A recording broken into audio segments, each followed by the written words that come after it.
एक मतलब ना देबू ना।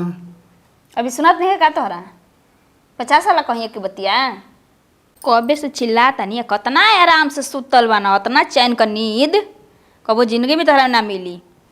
सुनाता हो अरे सुनाता कबे ले बोला तनी सुनाई नहीं खाते बहिर हो गइल बड़ा। अरे जा जा पता ना कौना आँखी से हमारे बाप मातारी देख के तरह से शादी ब्याह करा दी ना कि दिन रात तान के गोड़ फैला के सुतल रह तोरा बिना काम धंधा के कोनो काम दाम हो कि सुतले रहब भर दिन भर रात पेट नहीं खेबर सुतला ले। अरे यार कौन काम करी हम जाके काम पता कर काम धंधा कर समझला रोज किस्म किस्म के तारा खही के चाहिए घर में कुछ रहे चाहे ना रहे। हमरी बस के बात न के केहू के जाके काम करी ठीक बा। तो का करी हम कमा के लिए चिंता का कइले बाड़ू हम बारी ना बिजनेस करम बहुत बढ़िया बिजनेस करम। देख सुतला में सपना ना देखल जाला जागला में देखल जाला क्योंकि नौकर बन के रहला से अच्छा बाटे ना कि अपन छोटी चुकी बिजनेस के राजा बन के रहे मालिक बन के रहे। अरे उहो तो तारा लूर सहूर नहीं खे जो कि देखला अपनी भाई के कि कितना ढंग सहूर से बना सा अपन लोग लगा के संगे समझल आ काम धंधा करता ना सा घरो दुआर ठीक ठाक बना ली है ना सा लेकिन तू खाली सुतल सुतल सुतल लागत कि पेटे नहीं खेबर त जंगर चोर कहीं के। चिंता मत कर पैसा होखे तो बिजनेस बहुत बढ़िया करब सुते दे हमके जो। अभी जेबा कि नहीं जेबा हो तू आ जल्दी उठत यहाँ से बिछौना पर से उठा। तो हमसे मजदूरी ना हुई हम ना कर। हाँ तो घर तोरा दिखाइयो ना देवे के चाहिए पहले बोल दिए जाके ओनी जैसे मन करी वैसे रही घर की बहरी जा तोरा जियले कोनो सुख बा हमरा रहले ऐसे भी रोबत ना रहब तब रोई जा। तोरी अखिए के समनवा बानी ना ना चाहिए खे की समझ देख के का पेटा भर जाई तोहरा के सुकून बा तो के मर जाइब फिर केहू तो के पूछे वाला नहीं खे। अरे जाना भावा माई बाबू सब खेत के निकाल दियन से यहाँ से तो के वो ठीक बाटे वो निकाल दिया से तो ठीक बा लेकिन तोहार है रोज रोज का नौटंकी हमरा बर्दाश्त से बाहर हो गइल बा। तो के हम सुतले आँखी लगत टे आए देखा हमरा से ताम झाम ना कोई नहीं बतियनी ना ढेर घर में केहू कुछ तो के कहता खाना मिलते बा तो के खाए पिए के तो फिर क्या दिक्कत बा। अरे तू जा न हो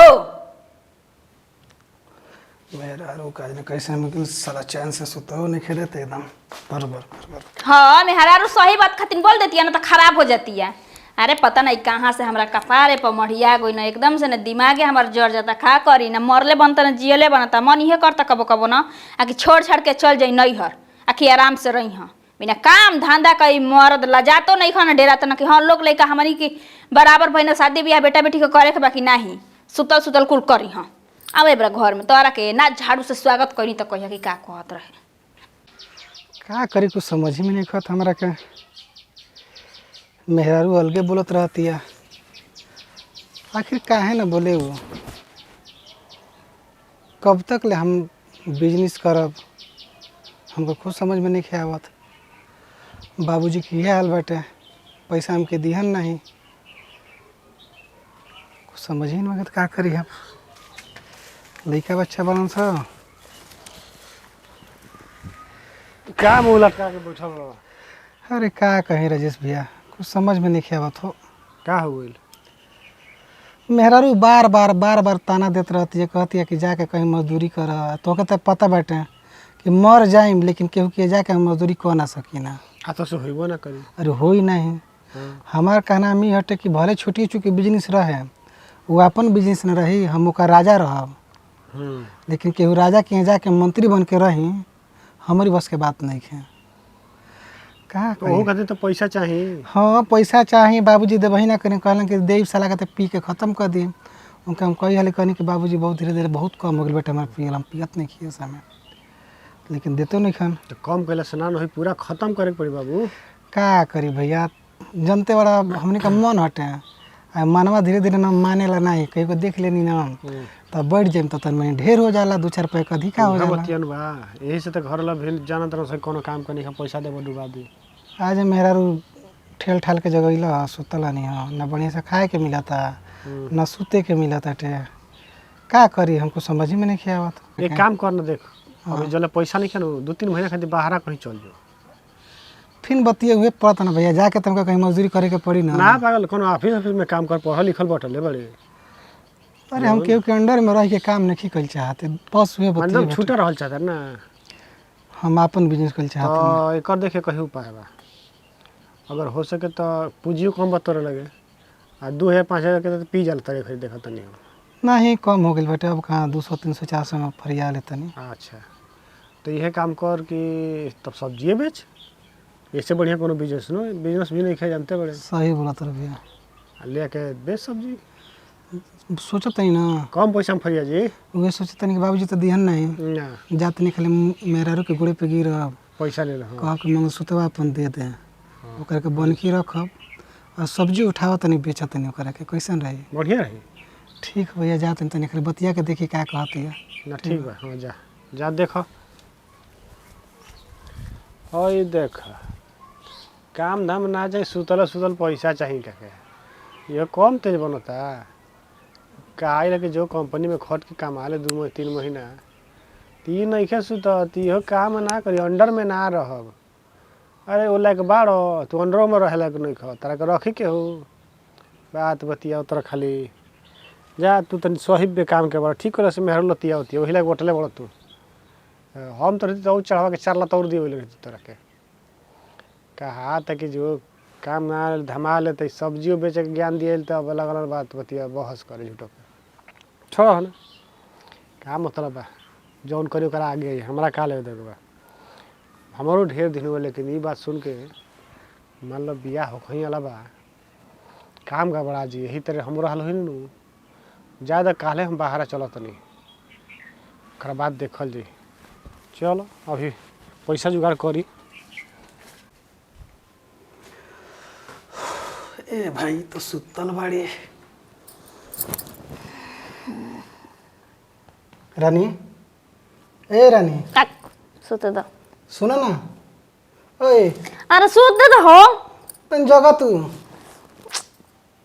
सुना तनी मनी मरद न सुतल दुसवार कइले रहेला। काहे खिसियालू इतना हमारा पे? हैं हम इतना बुरा बने? बुरा तोहरा लेखा तो धरती पर कोई हइये नहीं खे।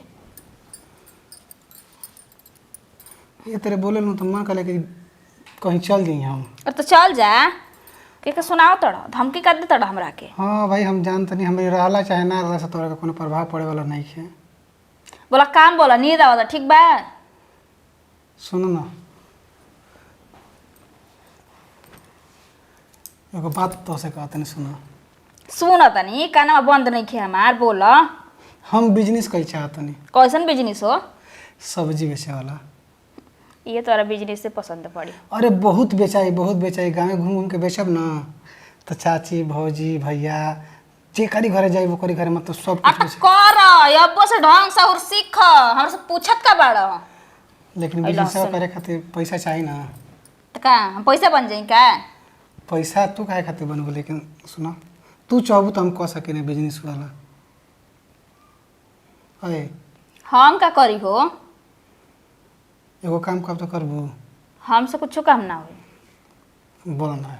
ये कहबा कि संगे संगे तू बेच। ना ना ना ना हम बेचब तो घर में रहिए पैसा लेके आई आ संगे संगे रोजीना फ्रूटी राशन आई स्प्राइट पेप्सी लेके आई तोरा खातिर अब बबुन खातिर लेके आई। अरे अब बबुन के बढ़िया बढ़िया स्कूल में पढ़ाई। खुद ना हमरा सपना देखा ला चौकी पर से नीचे ढिमला जे।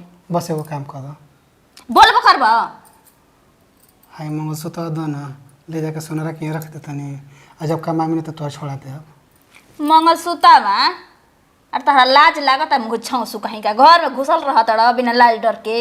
आय ला तू लागत ना कि घर में कन्या भइल बड़ा लजा तड़ा बहरी निकलला पर। एक बार हमारे पर भरोसा कर। हमारे लगे गहना गुड़िया नहीं खे हो। हम एगो तो गहना गुड़िया बनवैले जना ये जौन हमार माई बाप देले बा ये एक एगो पहिन ले बनी इहो बेच देई। हमारे खाली सपोर्ट कर दो। अगर सपोर्ट कर दूँ तो हम बहुत आगे बढ़म। देखो। तो ऐसा मंगलसूत्र का तोरा खातिर एकरा से बड़े बड़े एकदम पूरा भर देंगे तो के सोना से हम भर दे। सपना ना अच्छा उतने भर सपना सोचल जाला कि पूरा हो जाओ ठीक बा। अब हमरा लगे ताम जाम करबा हमरा मुंह में से निकल जाई जानते बड़ा हम कैसन इंसान है। एक मत ना देबू कह देनी कि ना सुनत नहीं खे का चाह तोर के हम बिजनेस ना करी का देनी करबा कि का करबा वो सब से का मतलब। बस घर में राशन पता ही चाहिए लेकिन का फीस जमा होके के चाहिए ठीक बा। अब कहाँ से करबा कोई के घर में चोरी डकैती करबा का करबा ई तू जाना। एक मतलब ना देबू ना। अभी सुनत नहीं है का तोहरा 50 साल कहिए कि बतिया और तोहरा के हम देखल नहीं की चाहत भगवान हाथ जोड़ के विनती बा तुम हमरा आँखी से अनोखा हटा। जब कहने तब एक वाले सपोर्ट नहीं कैले खाली चिल्ला आ जाए के बाटे आज रहते एगो गाना गुड़िया ना ये खरीदना ना इनका महतारिये बाप खरीदलस आ जवन हमर नैहर से एगो दूगो मिलल बा चाहत ना कि एकदम हम कंगाल हो जी हमरा देही पे एगो गहने ना रहे बता बात बतिया खाते चल हो काम धाम कर ली ना इनका बात सोचब ना तो सोचते रह जाए।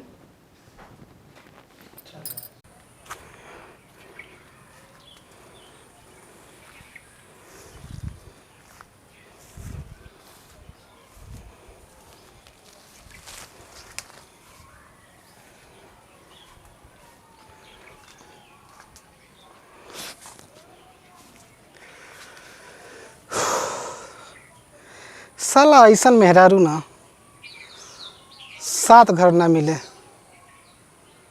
आज तक लोग कबो हमारा सपोर्ट नहीं कैले कहले बनी के तनी साथ द तो ना ही ना दे का तो पिए ला तू अरे ठीक बा हम पी ना बदले के तो कोशिश करत तनी ना लेकिन कबो भरोसा ना करेला का करी कुछ समझ में नहीं आवत कहाँ से हम व्यवस्था करी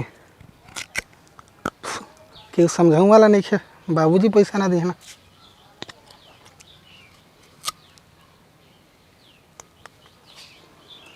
अरे साला तो नहीं